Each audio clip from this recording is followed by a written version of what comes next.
Dear Ma'am, nama saya Atika Ziratrohim dengan NIM 20111030187 dengan jurusan Marketing Komunikasi. Hari ini saya akan menjelaskan tentang untuk mata kuliah Human Communication and Interpersonal Skill Behavioral Studies. Saya mengambil salah satu materi tentang sosial media teknologi dengan contohnya. Terlampir PowerPoint yang akan saya jelaskan. Teknologi media sosial antara manfaat dan juga ancamannya. Fenomena nyata di saat dunia digital ini. Hari ini hampir semua orang pasti menggunakan media sosial untuk saling berinteraksi. Aktivitas komunikasi pun didominasi oleh platform digital dan orang-orang cepat membalasnya di dunia platform. Namun, fenomena lainnya terjadi ada kecanduan media sosial, penyebaran hoax, cyberbullying, distorsi realitas, dan perubahan perilaku dalam masyarakat. Nah, kecanduan media sosial ini biasanya menyebabkan efektivitas kegiatan kita sehari-hari. Misalnya dia lebih gampang emosi atau dia lebih gampang kemakan berita-berita yang belum tentu kebenarannya ada. Lanjut, pengertian teknologi media sosial. Media sosial itu adalah platform digital yang memungkinkan pengguna untuk berinteraksi, baik berbagi konten dan berpartisipasi dalam jaringan sosial secara online. Di lainnya juga, media sosial juga bisa dipahami sebagai alat komunikasi yang memungkinkan para pengguna untuk menciptakan, berbagi, dan bertukar ide dalam gagasan dalam bentuk komunikasi virtual. Misalnya seperti Instagram, TikTok, banyak di situ informasi yang bisa kita bertukar informasi kita antar para pengguna.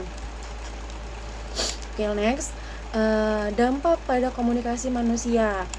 Dampak positifnya, mungkin kita lebih mudah terhubung kapan saja dan juga menunjang kolaborasi dan kreativitas, baik konten, bisnis, ataupun edukasi.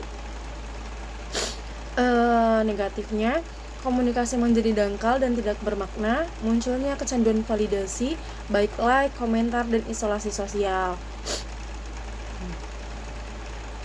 Next, realita di lapangan. Kasus positifnya adalah gerakan Indonesia Bersih jadi viral lewat kampanye online. Kasus negatifnya, banyak remaja mengalami tekanan mental akibat standar kecantikan media sosial, bukti bahwa efeknya nyata dan terasa. Nah, realita di lapangan ini banyak sekali kecantikan, standar kecantikan di dunia sosial media, sehingga banyak anak-anak muda sekarang itu kemakan. Cantik itu harus putih, tinggi, mancung, kayak gitu.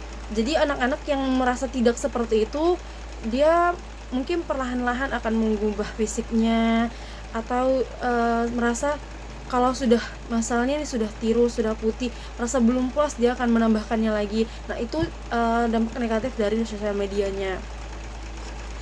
Nah, solusinya dan etika ketika kita menggunakan digital adalah bijak memilih konten dan waktu penggunaannya. Nah, salah satunya adalah bijak memilih konten. Jadi kalau misalnya ketika kita memilih kita scroll TikTok atau Instagram atau Facebook, Reels, lebih baik kalau misalnya tidak bermanfaat, kita skip aja gitu. Kalau misalnya kita mau yang bermanfaat, kita lamain nontonnya. Kenapa? Sosial media itu sebenarnya adalah salah satu platform untuk kita bisa menambah ilmu gitu. Misalnya kita ingin belajar tentang keuangan, bisa kita lihat ke Timothy Ronald gitu, atau yang lainnya kayak gitu ya. Karena jangan semuanya kita harus lihat sosial media itu seperti kita harus lihat semua gitu. Itu akan masuk ke pikiran kita kan. Kalau sudah masuk ke pikiran, dan kitanya jadi lebih gampang overthinking seperti itu. Terus di sini saring sebelum sharing gitu. lalu ada fokus pada komunikasi yang sehat dan manusiawi, lalu jadikan media sosial sebagai alat bukan tujuan. Karena memang media sosial itu adalah alat untuk bertukar informasi kepada sesama.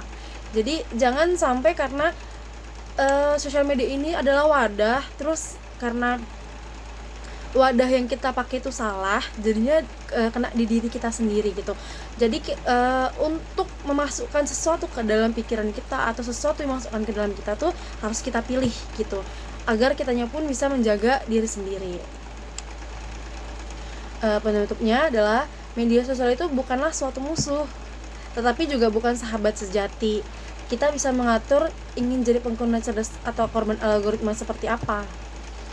Karena untuk reels, video TikTok, reels Instagram ataupun Facebook, ketika kita sekali membuka video itu atau kita lihat video itu secara lama, dia akan muncul terus menerus, dan itu yang akan menjadi algoritma isi konten, isi VIP kita gitu.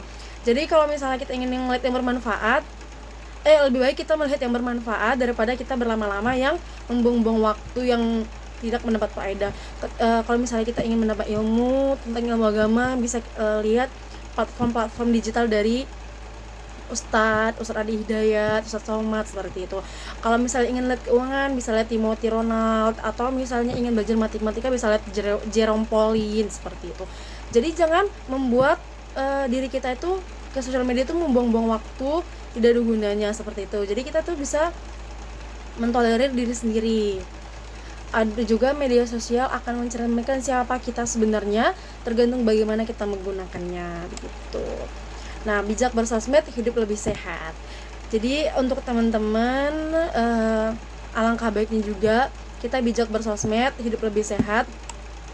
Kenapa bisa saya bilang seperti itu? Dengan kita bijak menggunakan sosial media, maka itu akan buat diri kita juga lebih baik gitu, gak gampang overthinking, tidak mudah emosi, dan gampang menyerap sesuatu yang bermanfaat, begitu. Oke, terima kasih. Sekian penjelasan dari PowerPoint saya pada siang hari ini. Semoga teman-teman dan mem saya bisa mengambil pesan yang saya sampaikan. Oke, terima kasih. Selamat siang.